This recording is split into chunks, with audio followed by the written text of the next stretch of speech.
Imagine como seria se você precisasse conversar com um desconhecido na rua. Por exemplo, perguntar se o ônibus do qual você precisa já passou. Ou se precisasse perguntar se a fila do banco na qual você já está esperando há mais de meia hora é a fila certa e ninguém que estivesse por perto soubesse interpretar Libras.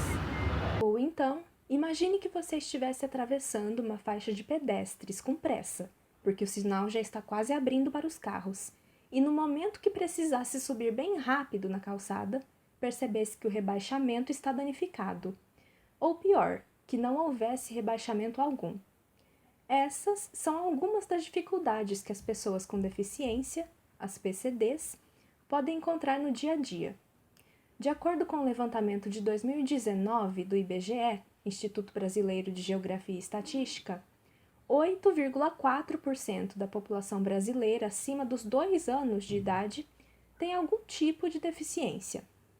Essa porcentagem corresponde a 17,3 milhões de pessoas, que nem sempre têm as suas necessidades de acessibilidade atendidas. E a falta de acessibilidade não é um problema somente nos espaços urbanos, mas também no mercado de trabalho. Uma pesquisa feita em 2020, divulgada pelo Ministério da Economia, mostrou que somente 1% das pessoas que têm emprego com carteira assinada no Brasil são pessoas com deficiência. Dos 46 milhões de vínculos empregatícios formais no país, somente 486 mil pertencem a PCDs.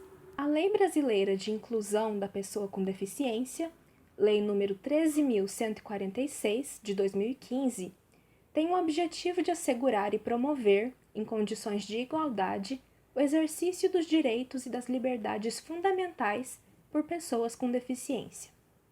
Mesmo assim, existem preconceitos que ainda permanecem na sociedade. A arquiteta Ana Flávia Alves, que atualmente trabalha como presidente da AFEL, Associação Família Especial de Londrina, relata algumas experiências que teve com a filha de 7 anos, Helena, que tem paralisia cerebral. E lá a gente passeava bastante com ela, né? E eu ouvi frases do tipo, nossa, tão linda e é assim, né? Assim como? Né? Ela não está dentro do desenvolvimento padrão, mas ela nos ensina tanto, né? Então, assim, o começo foi bem complicado mesmo. Em face do preconceito presente na sociedade, aceitar o diagnóstico de um filho com deficiência pode ser um processo complicado para os pais. Além disso, um outro problema é a falta de acessibilidade em estabelecimentos. Ana Flávia explica que em alguns restaurantes, mesmo quando tem acessibilidade na entrada, nem sempre a mesma coisa acontece dentro do local, o que acaba impedindo a família toda de frequentá-lo. Em alguns lugares, a família não consegue nem entrar. No carnaval de 2017 ou 18, nós fomos passar em São Paulo. E lá a gente resolveu fazer algumas visitas. Nós chegamos no Pico do Jaraguá, que é uma escadaria gigante. O elevador de pessoas com deficiência estava estragado. Na hora que você bate lá com aquela escada, você fala, e aí, vai voltar todo mundo? Né? Ainda bem que ela era pequena e o meu marido levou ela no colo. Mas se ela não fosse pequena, a gente já não poderia ter ido. A gente saindo de lá, nós fomos almoçar no Mercadão. A gente queria comer um pão com mortadela de São Paulo.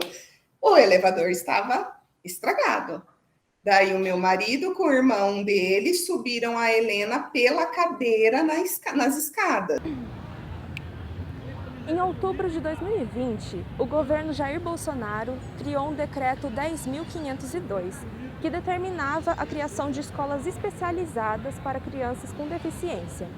A justificativa era que as crianças com deficiência não se beneficiariam do ensino regular com inclusão. Isso é um retrocesso para a gente muito grande. Porque você tirar as crianças que estão na inclusão para colocar numa escola especializada, você limita. Porque a criança, vamos colocar assim, que a criança aprende com a imitação. Então, se uma criança que tem potencial para atingir aqui, Se ela está convivendo com crianças que estão aqui, isso é mais, o caminho é mais fácil. Para Ana Flávia, a inclusão nas escolas favorece não somente a criança que tem deficiência, mas a sociedade em geral, pois as crianças aprendem desde cedo a lidar com as diferenças. Eles tratam a Helena como uma criança, não como uma criança com deficiência, entendeu? A criança, sim, é fantástico a inclusão entre elas, né? E apesar dos diversos obstáculos enfrentados por pessoas com deficiência na sociedade, a jornalista, palestrante e viajante Jéssica Paula prova que é possível para as PCDs não só ter uma carreira, como também percorrer o mundo todo. É o que Jéssica busca mostrar no seu site Passaporte Acessível, no qual apresenta destinos e dicas de viagens focadas no turismo acessível, tanto para as pessoas com deficiência, quanto para idosos e outras pessoas que tenham dificuldade de locomoção. Aos 6 anos, Jéssica teve uma infecção na garganta que acabou se alojando em sua coluna, e desde então ela anda de muletas. A gente tenta mostrar o que é um turismo acessível, que é você tentar criar condições para que pessoas com alguma dificuldade de locomoção consigam chegar a algum lugar. Então, hoje, você tem... Enfim, a gente tem uma série de pessoas com dificuldade de locomoção que não necessariamente tem uma deficiência física, mas, por exemplo, até 2030, a pirâmide da faixa etária do brasileiro ela vai se inverter. A gente vai ter muito mais gente adulta e muito mais idosos do que crianças e adolescentes. E são pessoas que têm necessidade de alguma ajuda de locomoção. Gente com problema na coluna, gente que não pode carregar peso, gente que não dá para ficar subindo muita escada. Então, quando a gente fala de acessibilidade, a gente fala de conforto para quem não precisa, né? Para quem não tem essa necessidade. A gente fala de um pouco mais de conforto para essas pessoas, mas a gente também fala principalmente de prover caminhos, aí, de criar caminhos para que uma pessoa, independente da sua condição física, consiga acessar uma atração, consiga acessar algum lugar. Jéssica relata que as atitudes das pessoas nos destinos de viagem também podem afetar o turismo para quem tem deficiência. Como eu vivo com a deficiência, né? Então, às vezes a gente faz esses comparativos e às vezes é até meio difícil saber o que aconteceu por eu ter uma deficiência e o que aconteceu porque ia acontecer mesmo, né? Mas em países subdesenvolvidos, principalmente, né, a gente estava falando dos países africanos, é muito comum receber ajuda. Então, eu recebi muita ajuda. E é muito diferente, por exemplo, para você ter uma ideia, na África, nesses países africanos, eu não lembro de ter carregado. Foram poucas vezes que eu carreguei a minha própria mochila, porque sempre aparecia alguém para ajudar. Então, os obstáculos que eu encontrava, eles eram... Eu solucionava muito com a ajuda das pessoas. Agora, eu já passei por situações em que, em países mais envolvidos, isso aconteceu uma vez em Barcelona e aconteceu outra vez em Londres também, que eu caí no chão e não tinha uma pessoa para me ajudar. As pessoas passavam, mas elas não paravam para ajudar. Além da Jéssica, o locutor esportivo e escritor José Mateus de Lima, mais conhecido como J. Mateus, é outro exemplo de que é possível para as pessoas com deficiência e para todos que têm dificuldade de locomoção construírem carreiras de sucesso. Quando era bebê, J. Mateus teve poliomielite e, como resultado da doença, já usa bengala há cerca de 60 anos. Ele conta como as discussões sobre acessibilidade evoluíram na sociedade ao longo do tempo. Hoje há uma preocupação maior quanto à acessibilidade, mas ainda não é o ideal, entendeu? Tem alguns problemas que realmente são problemas difíceis de ser solucionados. O primeiro deles é a falta de respeito da própria população. Então, você vê em alguns locais, por exemplo, determinados para que haja o estacionamento, por exemplo, de veículo da pessoa com alguma deficiência, e o povo não respeita. Coloca o carro lá e não quer nem saber.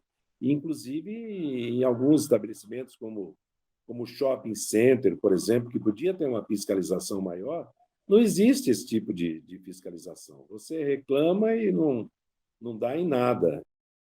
Assim como Jéssica, J. Mateus também já viajou para diversos países a trabalho e relata que no Brasil existe pouco respeito por questões como vagas de estacionamento para pessoas com deficiência.